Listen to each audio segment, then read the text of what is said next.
Quando eu entrei na adolescência, eu entrei também numa fase muito difícil de insegurança, de não conseguir me socializar, sabe? Porque eu achava assim que sempre que eu estava em público, eu dava algum vexame, que sempre que eu abria a minha boca para as pessoas, era só para falar besteira.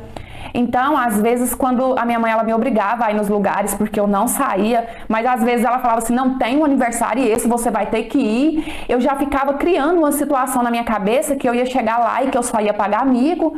Com isso, eu não ia, sabe, nos almoços de família, nos jantares, nas reuniões, ou às vezes quando era na nossa casa, eu me trancava no quarto para poder me esconder das pessoas.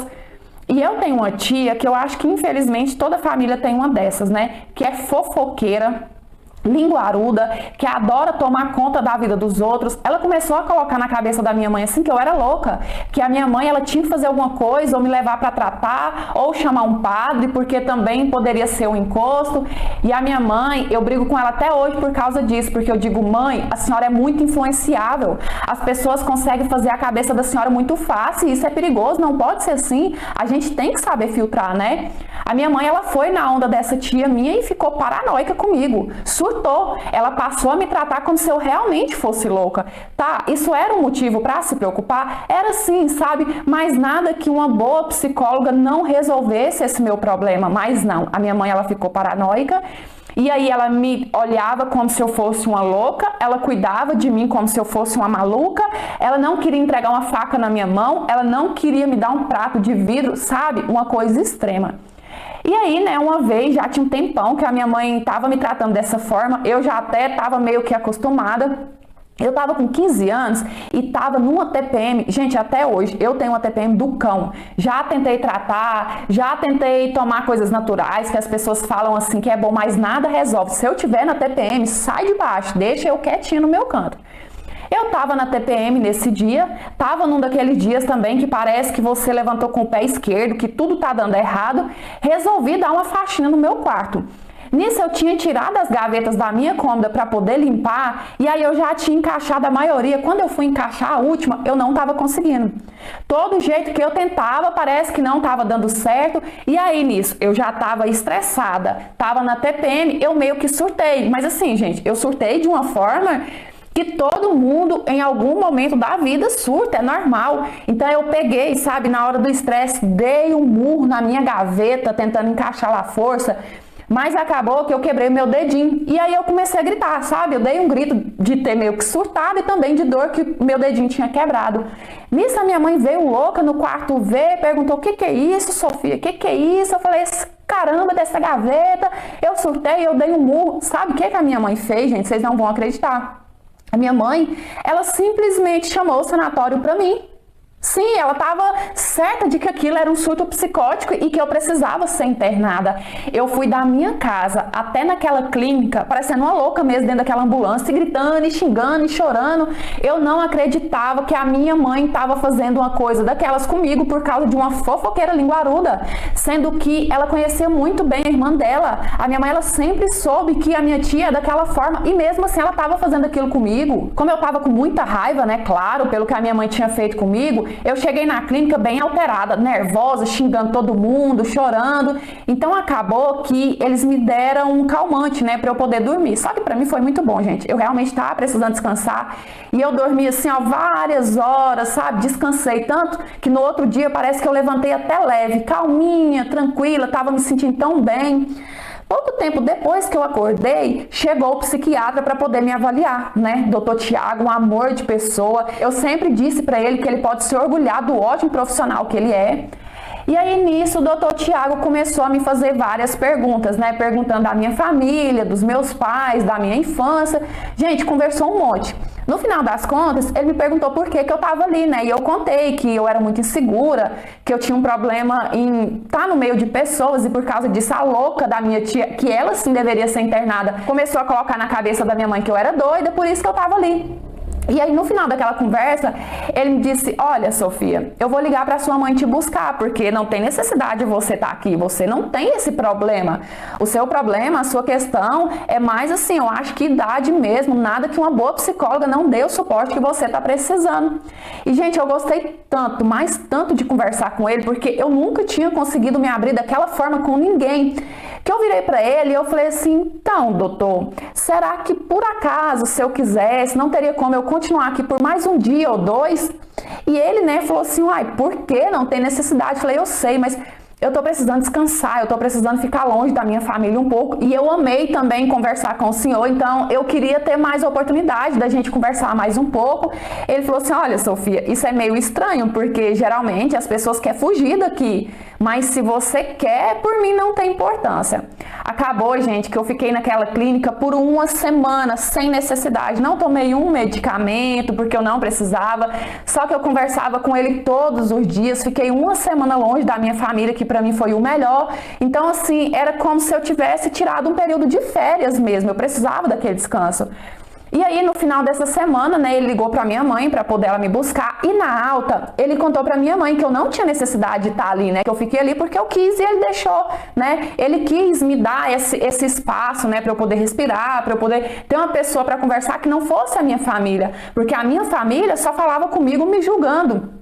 Tá bom, a gente foi para casa. Quando eu cheguei em casa, a linguaruda, a bruaca da minha tia já estava lá me esperando. Então eu passei direto, nem falei com ela e fui logo pro meu quarto.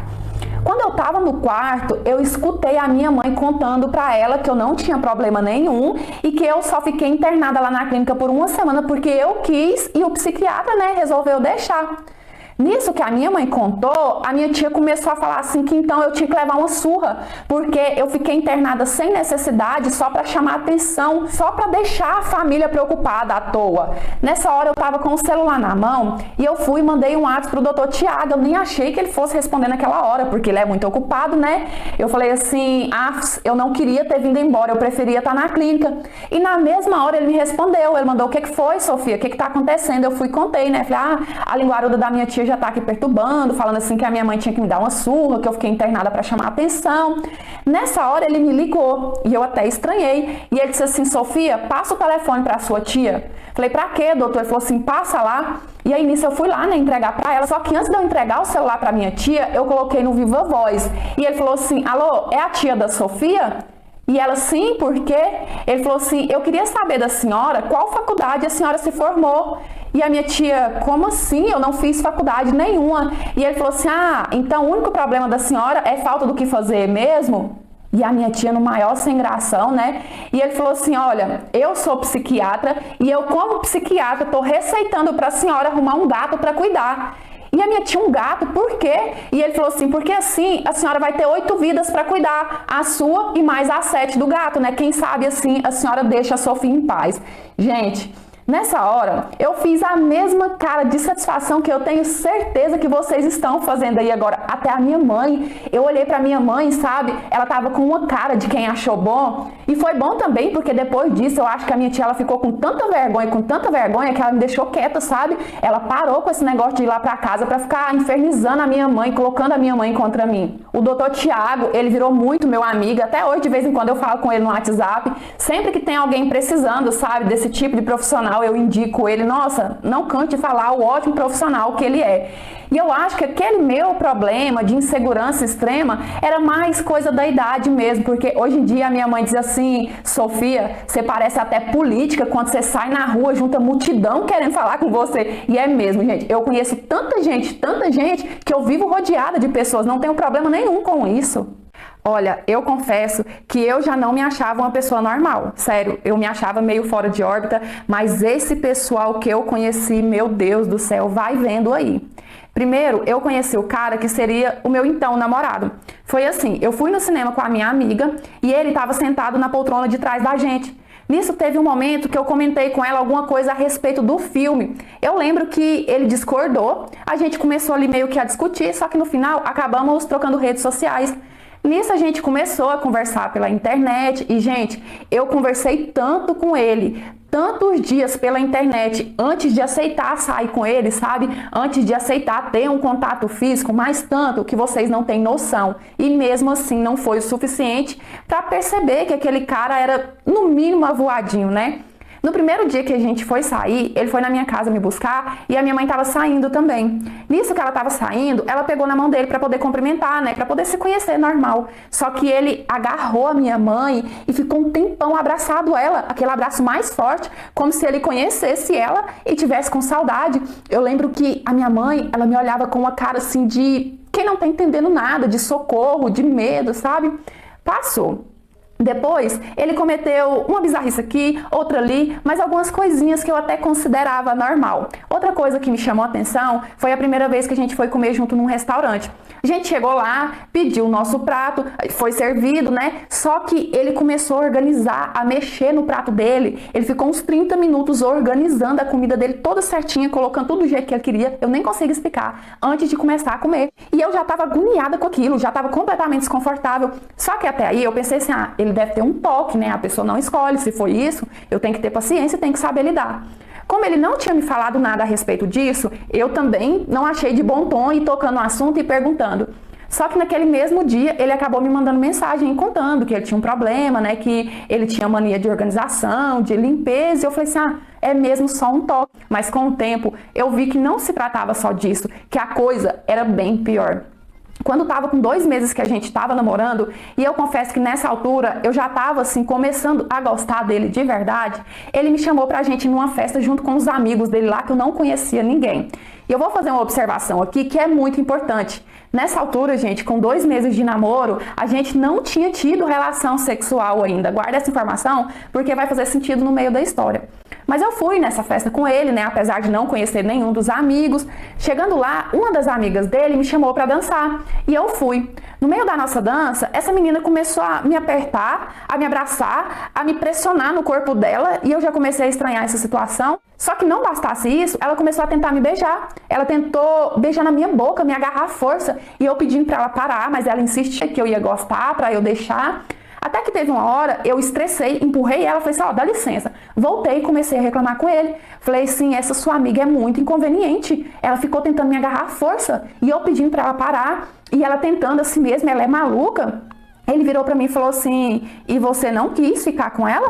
Falei, é claro que não. Aí nessa hora, ele começou a passar a mão na minha cabeça, a alisar o meu cabelo devagarinho com uma cara de psicopata e falou assim, bobinha, era pra você ter ficado. Eu dei uma olhada assim, pensei, se ele tá achando que eu sou da bagunça, ele tá muito enganado. Ali eu já queria ir embora, né? Nossa senhora, ali já não tava me cabendo mais, eu tava desconfortável, eu falei pra ele assim, vamos embora. Que eu chamei ele pra ir embora, um dos amigos dele escutou, chegou em mim, pegou na minha mão e falou assim, ai, não vai não, linda, agora que a festa vai começar, você vai ver, agora que a festa vai ficar boa, e deu um selinho na minha boca. E eu assustei. E, gente, nesse momento, eu me senti como se eu estivesse num filme adulto, mas com pitadas de terror. Eu tava apavorada com aquela situação. E eu olhei pra ele, achando que ele ia falar alguma coisa, ia repreender o amigo dele, mas ele tava rindo com uma cara super natural. Como se aquilo ali fosse a coisa mais normal do mundo. Eu falei pra ele, vamos embora agora. E ele, não, a gente não vai embora agora, porque agora que a festa vai começar. Eu falei, tá bom. Passou um tempinho, eu falei assim pra ele, eu vou no banheiro. Nisso, a amiga dele falou assim, eu vou também. Eu falei, não, eu quero ir sozinha. Falei com a cara brava, sabe? E aí, do banheiro, eu chamei um táxi, sem falar nada pra ninguém. Peguei esse táxi, vazei pra minha casa, deixei aquele povo maluco lá. Cheguei em casa, desliguei meu celular, porque eu não queria falar com ninguém. Tomei um banho e fui deitar. No outro dia, ele bateu na minha casa, bravo, falando assim que eu estraguei a festa deles, que eu era o número 8, que o número 8 que fecha o ciclo, e quando eu vim embora, eles ficaram só 7, e 7 não dá pra acontecer nada, 7 não é o ciclo, não é o número correto. Oi? Vocês estão perdidos aí, né? Vocês não estão entendendo nada desse negócio de 7, 8, tamo junto, porque eu não entendi bulhufa. Pra mim, aquele cara tava surtando. A única coisa que eu entendi é que aquela turma foi as pessoas mais malucas que eu já conheci. No meio dessa conversa dele, maluca, sem sentido, de 7, de 8, de ciclo, eu falei pra ele assim, olha, eu quero terminar, pra mim já chega, pra mim não dá certo. E ele falou assim, não tá na hora, ainda não tá na hora de você terminar comigo. E eu falei assim, ué, será que ele já tava esperando uma hora, né, que eu fosse terminar com ele? Mas eu não quis saber, pra mim daquela forma não dava. E eu fiquei com medo que de repente ele fosse ficar no meu pé, porque é um povo tão maluco daquele, falei, se ele começar a me perseguir, eu tô lascada. Mas graças a Deus aquele cara desapareceu, aquele cara no mínimo bizarro, né? E gente, não é julgando ninguém, não é julgando o modo que ninguém leva a vida, mas pra mim, aquele estilo deles, meio que parece que vivendo numa realidade paralela, eu não me encaixo.